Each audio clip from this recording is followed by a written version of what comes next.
Do ovoga svega nije trebalo uopšte da dođe, nije smelo da dođe. Jer dvoje ljudi kad se rastaje, sednu kod kuće svoje, kažu, ja tebi, kaže, vidim, ne sviđaš mi se više, muka mi je, šta god da je razlog, nebitno šta je razlog. Prevario si me, nisi me prevario. Voli me kad me nema, voli me pored svega.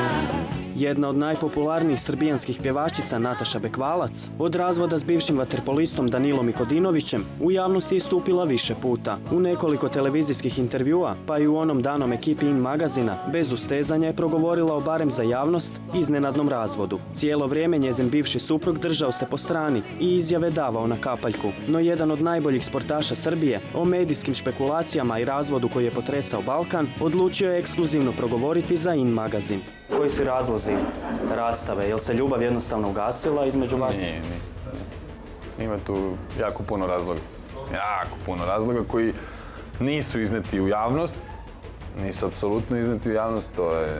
To što je izneto u javnost, to je, verujem mi, smešno.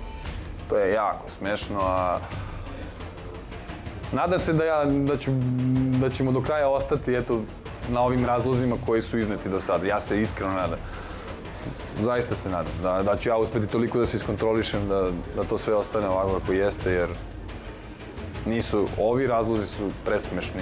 Da podsjetimo, kao glavne razloge razvoda mediji su navodili Natašinu nevjeru. Prema njihovim izvorima, Nataša Ikodinovića varala s bivšim dečkom Milodragom Kosićem. Ubrzo nakon toga počele su kružiti priče kako ga vara i s drugim tenisačem svijeta Novakom Đokovićem. A onda su se stvari promijenile i mediji su počeli pisati kako je zapravo Danilo taj koji je šarao sa strane.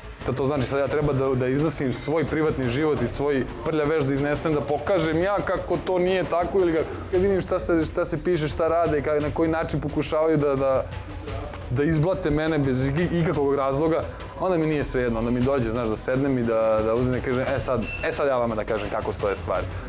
A opet s druge strane neka moja čista sportska duša, jer mi sportisti smo pre svega čiste duše, zato što nam je posao jako čist, a onda mi ne dozvoljava da to uradim. Sad, šta će biti do kraja, ne znam stvarno. Ali sam na granici. A što čekate? Što vam zapravo smeta? U jednom ste Zašto sam ja gospodin. Pre svega seljak, gospodin, kako god hoćeš, ali pošteni seljak ili gospodin, šta god. Pošten, prepošten, čist, kažem, čist. Učestala medijska istupanja bivše supruge Ikodinović oštro osuđuje i dodaje kako mu je upravo to u braku najviše smetalo. Priroda mog posla je bila takva da ja ponudim publici moje pobede, moje golove, moja priznanje, jel tako? Pa priroda tvog posla isto, ponudi dobru pesmu, ponudi svoje neko lično priznanje. Biće publika jako zadovoljna, ne moraš da nudiš privatni život. Jeste li joj rekli da vam to smeta? Jel se vidi pomak? To je komplikovano jako. Ponovo, pred tobom grešna stojim. Ponovo, za tvoju ljubav molim. Jel vam nedostaje? Ko? Nataša. Ne znam da li mi delujem tako, ali dobro.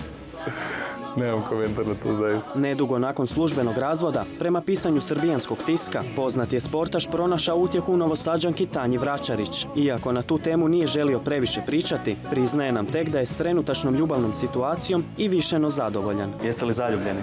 Zadovoljan sam jako. Jako sam zadovoljan. Sa trenutnom situacijom sam jako zadovoljan, tako da ne bih ništa dirao. Čini se da će ovaj razvod, bez obzira na to što je tko rekao, i dalje puniti novinske stupce, barem do trenutka kad netko od ovo dvoje bivših supružnika ne odluči reći da je dosta. Svako ko misli da može da preuzme ulogu sudije istine i znanja, na kraju naiđe na podsmeh bogova. To je rekao Albert Einstein davno. Tako da ja nisam ovdje da nikakav sudija, niti da ja sudim, da poručujem, niti... Ja sam tu to što jesam, bio što sam bio, što sam sada, a ću uvijek biti čovjek.